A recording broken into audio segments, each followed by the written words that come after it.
Hi, my name is Richard Dix, and this is How Did That Happen? A podcast where I look at everyday things or events and try to figure out how they came to be.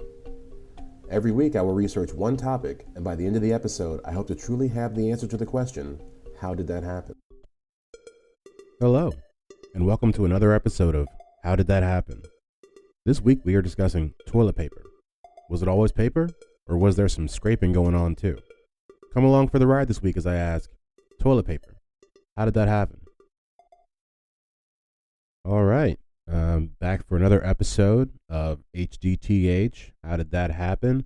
This is our 32nd episode, number 32. We're doing toilet paper. Going to find out a lot of interesting things about toilet paper. But before that, I would like to say that we have finally reached over 1,000 downloads for the podcast. So that's a pretty cool small milestone, but still important enough for me. I was something that for months we've been working to get to that point. You watch and see it grow, and I'm hoping for continual growth. And so I want to say I appreciate you guys. I know I say it all the time, but I definitely appreciate the people who keep coming back from week to week, and all the new people who come and want to find out how things happened. And before we start, I wanted to just I'm always trying to do something different with this podcast. I thought for this one I would share with you guys what I'm reading right now, and the two books one book that I just finished is called Love Does by Bob Goff, and it's a pretty good book. It's got religious undertones within it, but it's really interesting that all the different ways he talks about how love shows up in life. And that's just something that I don't think that we think about enough as people. All the different ways that we can show up and show love, and the ways that love itself is being shown to us without even thinking about it. And so he just talks about a lot of different ways and kind of allows you to see them and let them resonate with you. But then the second one is one I'm listening to on audio. It's called The Dressmakers of Auschwitz, and it is about these women in World War II who end up working in a dressmaking shop. They were dressmakers before World War II, but they end up working in a dressmaking shop as they're taken to the concentration camps. They make all the nice outfits for like the SS and the SS's wives and all their families for all their when they go out into the theater and all the dinners and stuff. All those outfits were made by concentration camp members, and that's what that book's about.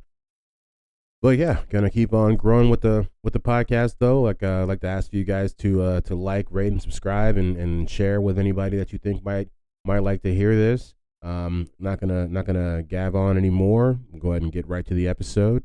This week's episode is toilet paper. I hope you guys enjoy it.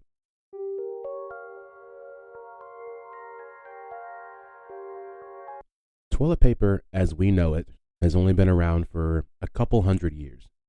The things that were used for wiping in the ancient times were things that were commonly available and also biodegradable. Things like leaves, moss, straw, snow, coconut fibers. Prehistoric humans did not have designated bathroom areas, kind of like we do now. And some considered that specific time to be more of a communal time to be shared with others. And that's an interesting idea because nobody, nowadays feels that way. I will say that maybe the military and the sports arenas or areas have similar ideas, because in my time playing sports, I've had more than one communal bathroom break. Actually, when I was in high school, the locker rooms in our men's locker room didn't have doors. They just didn't have doors on the stalls, so you would just, everyone knew who was in there and what you were doing. And that's why I would say, it's a little bit different in those specific areas, but overall, people are usually not down to have communal bathroom time. Early tribes from the Middle East would use their hands, and they had a process that involved a wiping hand and a cleaning hand, and that sounds exactly like what you think it would be.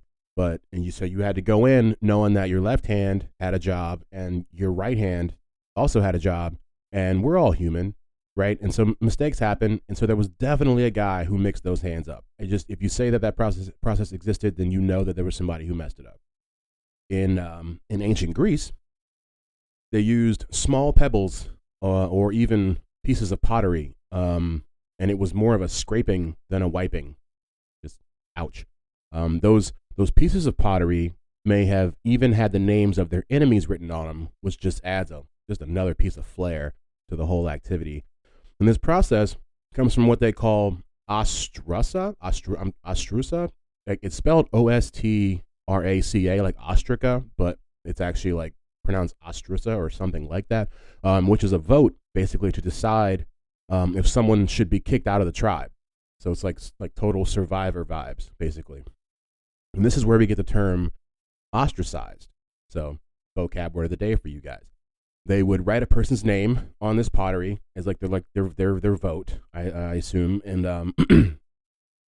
there is evidence that they would even then use, like I said, that piece of pottery with that enemy's name, the guy you voted out. You're going to then wipe yourself with that same piece of pottery, which you could say it adds insult to injury, but I feel like it adds something else to something else. The Romans used a sponge on a stick that they called a xylospongium, which to me sounds like the next element on the periodic table that we have yet to discover. But after you were done with your xylospongium, you would dip it or rinse it in a mix of salt water and vinegar and then leave it for the next guy, just right on down the line. And there's no surprise there that bacteria spread and that caused illness. People in ancient Japan I put a D on there for some people in ancient Japan use what they called a poop wiping stick called a chugi, which I think up until this point and probably throughout the whole thing is like the coolest, cutest name for what you could call something that you wipe your butt with. But they basically that word translates to small stake, stick or rod, and it was said to look like a popsicle stick. And if you're wondering, yes, I found pictures, and I will be posting on the Twitter page of some used chuggies. Unfortunately, I couldn't find any pristine, clean, unused ones. They are from back in the day, but they did a similar job as the Greeks with their pottery, and it really is surprising. It really was surprising as I researched this stuff to see the amount of civilizations who scraped instead of wiping. Is just something that I get it. Like, I get it, as I'm human, but I guess just growing up in a world where that's, or in a society. Let's get that straight, because I multiple things that I've read and watched mention that there's a portion of the world still today that doesn't use toilet paper. They just don't. And as we see now, it's counterintuitive for some people. And depending on what region of the world you're in, they don't. Your first thought is to go to a stick or something like that, and we'll get to it. Actually, it's not that different in Western society, as far as like America as well. But that was just something that I was when you go into this stuff, you don't expect certain things. When I first read that thing about the Greeks scraping with pottery, I was like, oh, we're in for a doozy here, In that same vein, and I did not learn this while doing the research, but I've since learned that some people wipe from the front. Some men wipe from the front. I've never done such a thing, but I know that it now exists. So it's like we are all just different people. It turns out, some of the first people to use paper for wiping were the Chinese, and this makes sense because the Chinese invented paper. A man named Kai Lun is the guy who gets the credit for first creating paper in the year 105 CE. And ancient China was pumping out more than 1 million sheets of this stuff a year. They would sometimes be made of a bamboo pulp, and if you had money like that, you could get it perfumed, which was also, I forgot to mention, a feature you could get on your chuggy stick as well. So if you want a scented chuggy stick, chuggy, I don't know. But you could also get that perfumed. And I just don't know how much of a difference that will make. I don't know. I feel like it's really more of a status thing. If you go in your boy's bathroom and it's like, yo, his chuggy stick smells like lavender. Cool, bro. It still smells like lavender. And if you know what I mean. But this next little tidbit I learned about pooping in China was just remarkable. Just remarkable. It's in rural farmers in ancient China, and maybe even still today, I don't know. They would poop outside, which is not the remarkable part. But they had set up basically like this little chute, right, from where they pooped to like slide their poop down into like where their pigs were. And it would almost basically just slide into the pig's mouth, right? And they would just eat it. And then, you do whatever you do with that pig, but it's like, whoa, When I read that, I love pork. I do, but I was just like, I get why pork gets a bad rap, because it's just like, I don't know of another animal um that lives like that. And if you do, put it in the comments. Put it up on Twitter page, because that, let's all broaden our horizons. But keeping in the China area, in 1391, the Emperor of China decreed that there should be specific paper made for his bathroom needs. And so this is really one of the first times that toilet paper is like marked as a necessity in society, if you will. Like it already existed, and it had been existing in China for, as we see, at least like 1,200 years. But it now has become something that is basically a need. It's gone from just, what do we have, leaves, do we have a stick? It's like, oh well, now we as humans, at least in that part of the world, feel as if toilet paper is a civil right, if you will, which is an important distinction. Europeans were not big on paper during this time, because a lot of their books and printing was done on parchment, so there wasn't the same kind of like I guess abundance, if you will, of just like regular paper around. It wasn't until the printing press was created that there was actually there was an actual need for paper in the West.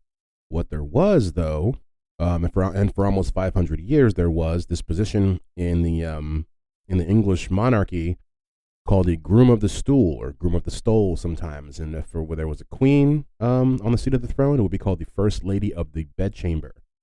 And this the first man to hold this position was a man named William Grimsby in 1455. And this sounds exactly like what you think it is.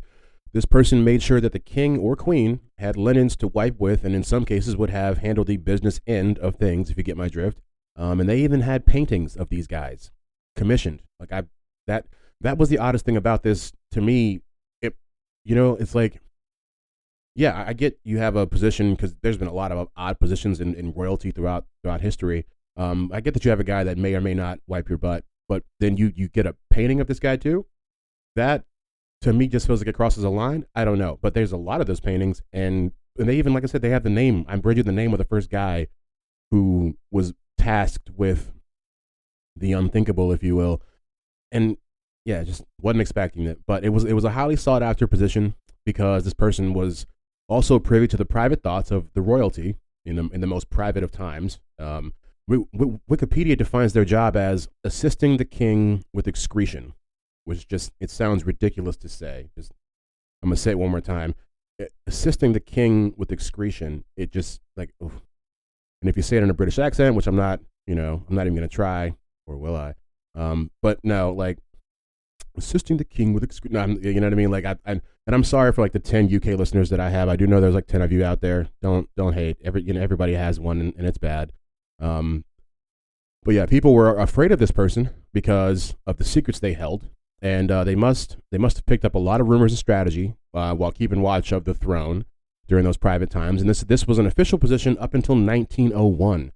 So this isn't even like some medieval stuff. It's like, we were like 10 years from cars, and they were still, this thing still existed. King Edward VII was the one who brought this position to an end. Just an FYI, because I read some places that mentioned that no one ever actually said who the guy was who was like, I don't want this anymore. And so we get to the point where I was talking about how the Americans get to their stick using time, if you will. In the colonial era, the people used corn cobs basically to do their business, and corn was a main staple for farmers during this time. So cobs would be saved after a meal, and this was said to work so good that when normal toilet paper came along, some people just chose to stick to the cob. Imagine your granddad just being like, I'm gonna stick to the cob. Cob got me through, and stuff like that. When they're just like, but we have paper now. He's like, and I have corn. God gave me corn. And so by the early 1800s, Europeans and Americans were using scratch paper or newspaper or even magazines in the bathroom. This proved to be very convenient, because when you are done reading your paper, it can serve another purpose. We got dual purpose paper here. The Sears catalog ended up being one of the most popular versions of this, and it was because it was delivered for free to every American home. So basically, Sears was just giving out toilet paper for years, and it even came with a hole punch so that it could be hung in the outhouse. So a little wink and a nod to what they know you're already doing with it. The first commercial toilet paper, and this is where we kind of get into what. This is why I said earlier at the very beginning, where the